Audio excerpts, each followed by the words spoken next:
Assalamualaikum warahmatullahi wabarakatuh. Waalaikumsalam warahmatullahi wabarakatuh. Selamat pagi anak-anak semuanya. Pagi, Pak. Selamat pagi anak-anak semuanya. Pagi. Oke. Gimana kabar hari ini? Alhamdulillah, luar biasa. Allahu Akbar. Alhamdulillah ya. Jadi baik, sebelum kita mulai pembelajaran kita pada pagi hari ini, Bapak minta kepada salah satu murid untuk memimpin doa untuk mengawali pembelajaran kita pada pagi hari ini. Bapak minta kepada Mufti Murtaza untuk memimpin doa. Ayo. Baik, sebelum kita mulai pelajaran, ada baiknya kita membaca doa terlebih dulu. Bismillahirrahmanirrahim. Rabbi shrah li sadri wa yassir li amri wahlul 'uqdatam min lisani yafqahu qawli. Amin. Nah, baik anak-anak, pada hari ini kita akan belajar tentang bagaimana sih perkembangan Islam di Nusantara itu seperti apa. Akan tetapi pada pembelajaran kita kali ini, kita itu bukan, yang kita tahu sejarah itu pasti banyak cerita ya kan? Nah, jadi kita bukan hanya mendengar penjelasan saja, ya, bukan mendengar penjelasan yang Bapak sampaikan saja, akan tetapi kalian sendiri yang akan menemukan jawabannya. Karena pada pembelajaran kali ini kita akan menggunakan metode yang namanya discovery learning. Nah, itu dia. Jadi siap untuk belajar sambil menemukan hal baru? Siap. Siap belajar sambil menemukan hal baru? Siap. Baik. Nah, di sini Bapak akan menampilkan gambar ya, untuk kalian amati dan cermati dengan seksama. Oke. Nah, coba kalian lihat dan kalian amati gambar yang Bapak berikan. Bapak kasih waktu ya. Ada beberapa gambar dan satu video. Dua gambar dan satu video. Coba kalian pahami dan kalian catat apa yang kalian dapat pada gambar yang nanti Bapak berikan. Kemudian Nah, coba kalian lihat, amati dengan seksama dan catat apa yang kalian dapat dari kedua gambar tadi dan gambar sebelumnya dan gambar ini. 5 menit kemudian. Ini ada sedikit video, tolong diperhatikan, dicermati secara baik-baik. Hari ini kita akan menjelajahi sejarah kerajaan-kerajaan Islam yang pernah berjaya di Nusantara. Tahukah Anda bahwa kerajaan Bulan di Aceh merupakan kerajaan Islam pertama di Indonesia, diikuti sama Pasai yang terkenal sebagai pusat perdagangan dan penyebaran Islam di Asia Tenggara. Kemudian muncul kerajaan Demak. Tak lama kemudian, Sedikit lebih lama dari beberapa menit kemudian. 2 jam kemudian, 3 jam kemudian. Kau bisa terus, aku sudah kehabisan waktu. Di antara dua gambar tadi dan satu video tadi, coba kalian sudah mencatatkan tadi yang Bapak suruh? Sudah, Pak. Oke. Jadi Bapak menanya nih, menurut kalian kenapa Islam lebih dulu berkembang di daerah pesisir?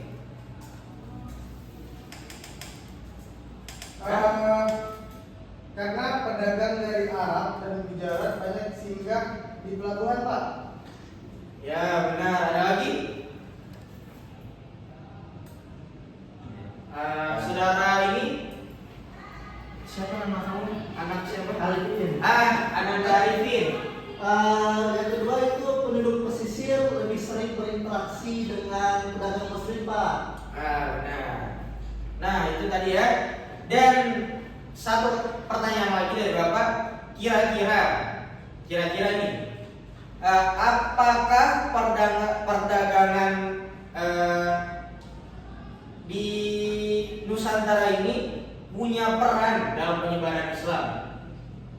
Coba Bapak ingin tahu jawaban dari yang paling paham sejarah, ya, Ananda Mufti Multazam. Apa coba kira-kira kenapa perdagangan di Islam ini di Nusantara ini punya peran dalam penyebaran Islam? Salah satunya banyak pedagang muslim dari Arab, Pak, Persia dan Gujarat di catatan sejarah. Satu lagi, siapa yang mau jawab? Saya, Pak. Oke. Kerajaan-kerajaan awal seperti Samudra Pasai berada di jalur perdagangan. Benar. Berarti Alvin ini memperhatikan tadi video tersebut, Iya. ya, dan juga gambar-gambar tadi. Baik. Jadi sekarang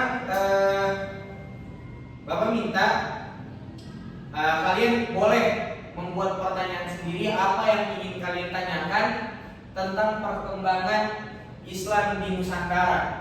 Jadi kalian membuat pertanyaan sendiri dan kalian pertanyakan kepada Bapak. Ayo Pak, oke.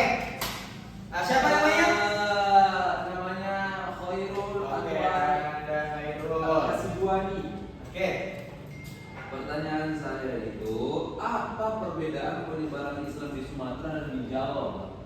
Pertanyaan bagus. Ya. Nah, jadi Bapak langsung jawab aja ya. Ya. Oke. Jadi perbedaan apa tadi? Penyebaran Islam ya? Iya, Di Pak. Sumatera atau di Jawa dan Sumatera dan Jawa. Yang pertama kita ke Sumatera dulu. Jadi Sumatera ini Islam itu lebih awal masuknya, ya. Terutama lewat perdagangan internasional yang berada di Aceh dan pesisir barat. Jadi pedagang Arab, Persia dan Gujarat itu banyak yang singgah dan berdagang gitu. Kalau Jawa ini tepatnya Islam itu lebih berkembang pesat di sana. Jadi lebih kuat perkembangannya lewat dakwah dari para ulama, terutama yang pernah mungkin anak-anak sekalian mendengar kisahnya atau pernah nonton di film, ada itu kalau bulan puasa, ya, Wali Songo, tahu kan? Wali Songo itu dia. Itu yang para Wali Songo ini yang menggunakan cara pendekatan budaya, wayang, seni dan bahasa. Wali Songo siapa yang menggunakan cara penyebaran Islamnya menggunakan wayang? Siapa yang tahu?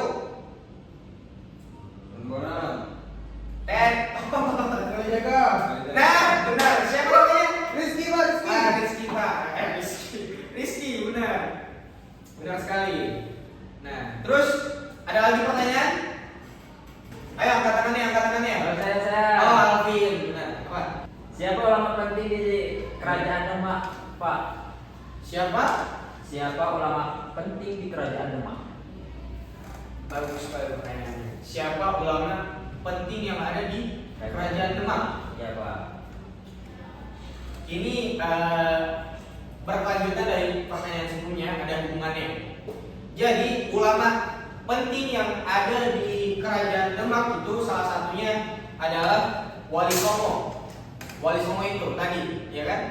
Nah, ya pertama itu ada Sunan Kalijaga. Nah, Sunan Ampel, Sunan Kudus. Nah, satu lagi Sunan Bonang, Pak. benar sekali, Rizky. Lagi Rizky, benar sekali. Nomornya yang tadi, Pak. Terus ada lagi? Arifin? Pak, kenapa Oke. kerajaan Islam itu banyak di pesisir dulu, Pak? Maksudnya Oke, pertanyaan bagus. Jadi kenapa sih kerajaan Islam pada masanya dulu itu lebih banyak di daerah pesisir dulu gitu? Ya Pak. Nah, karena pesisir itu salah satu tempat pusat perdagangan internasional, Rizky. Dan juga pedagang Muslim dari Arab, Persia, Cina itu lebih dulu singgah di pelabuhan. Jadi kebanyakan mereka berdagang itu di pesisir salah satunya. Dan juga dari pelabuhan itu juga salah satu Islam itu cara Islam menyebar ke pedalaman. Baik, setelah pertanyaan-pertanyaan tadi, sekarang Bapak minta ananda-ananda sekalian, adik-adik sekalian, anak-anak sekalian mencoba membuat kelompok, ya, beberapa kelompok. Jadi setiap kelompok itu mendapatkan satu kerajaan Islam. Jadi tugasnya itu membuat mind map. Jadi ya, ada kelompok 1, kelompok 2, kelompok karena kurang 1 orang, jadi 2 aja kelompoknya. Ya, Bapak berikan waktu sekitar 3 menit untuk membuat mind map tersebut ya. Yang singkat-singkat aja mind mapnya. Sudah? Yuk, sudah? Nah, ini bagus nih. Coba sekarang masing-masing kelompok berhadapan, terus bandingkan hasil temuan kalian itu apa? Apa persamaannya? Coba kelompok 1 dan kelompok 2. Ayo, ini kan ada 3 orang nih. Satu kelompok jadi 3 dah. Yang satunya 2 orang. Ayo.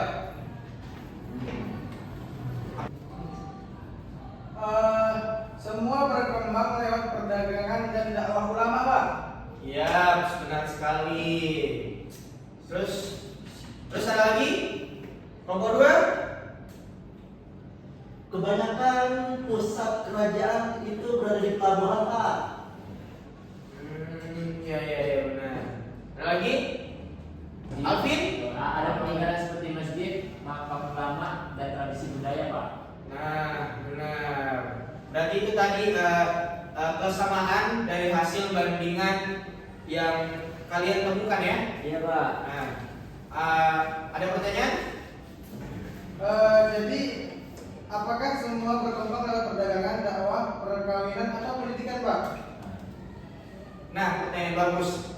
Jadi perkembangan Islam di Nusantara itu salah satunya dipengaruhi oleh beberapa faktor ya, seperti perdagangan, itu satunya, dakwah ulama, nah, hubungan perkawinan, kekuatan politik kerajaan pada masanya. Jadi bukan hanya sekarang. Jadi politik itu udah ada dari zaman-zaman dulu ya.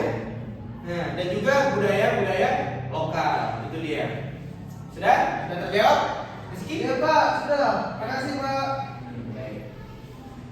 Jadi untuk sekarang ya, Bapak ingin setiap kelompok itu mempresentasikan hasilnya, ya.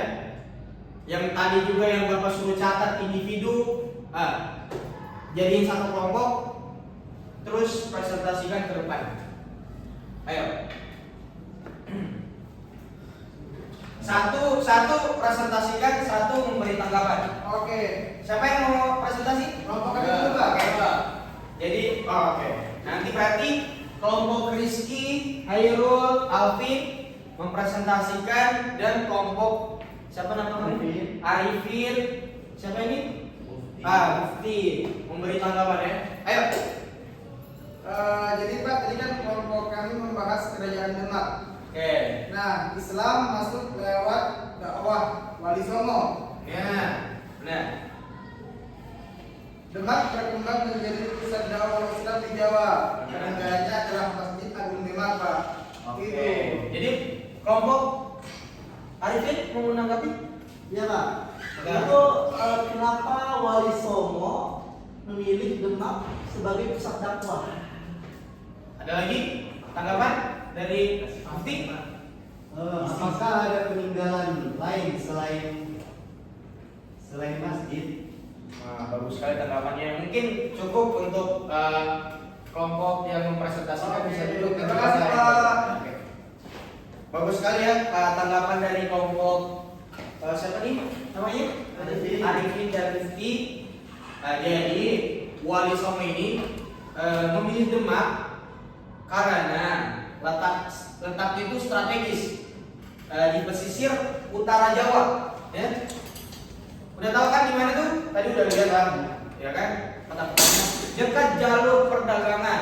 Nah di sana itu banyak orang dari berbagai daerah yang datang ke sana, sehingga dakwahnya itu mulai berkembang secara besar. Selain itu Demak juga memiliki dukungan politik pada masa kerajaan dulu dari para pemimpinnya yang sudah memeluk agama Islam. Dan juga ada beberapa peninggalan lainnya. Seperti Soko. Soko tahu? Soko tahu nggak? Tahu. Apa coba Mufti? Soto ayam. Mas Soto. Soko. Itu Pak yang dipegang masjid Pak. Benar. Tiang penyangga masjid yang terbuat dari pecahan kayu. Nah itu dia. Dan juga ada makam raja-raja Demak serta tradisi grebek. Ya, grebek besar yang masih dilakukan sampai sekarang. Dan itu semua menunjukkan kuatnya pengaruh Islam pada masa kerajaan Demak itu, ya. Baik, itulah tadi pelajaran kita pada hari ini mengenai sejarah perkembangan masuknya Islam di Nusantara. Baik anak-anak, dikarenakan hari ini kalian sudah menemukan sendiri bagaimana Islam itu masuk dan berkembang di Nusantara ini. Bapak minta salah satu siswa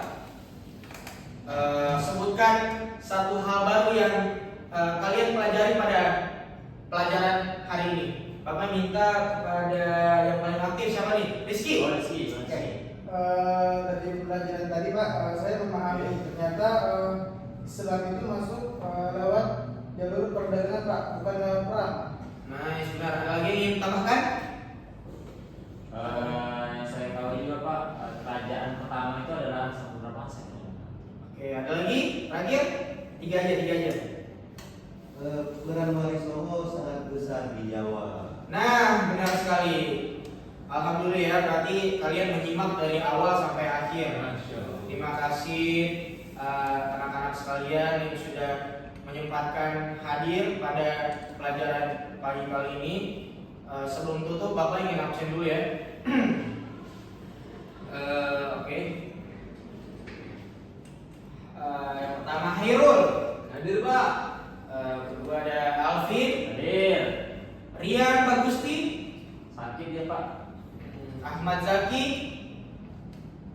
Ada. Lagi. Rizky Akbar. Hadir Pak. Mufti Multazam. Hadir Pak. Arifin Herdiansyah. Hadir. Baik ya. Alhamdulillah, terima kasih atas kerja keras kalian pada hari ini.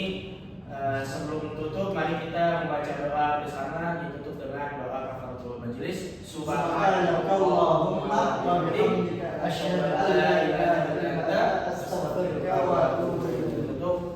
Wassalamualaikum warahmatullahi wabarakatuh. Waalaikumsalam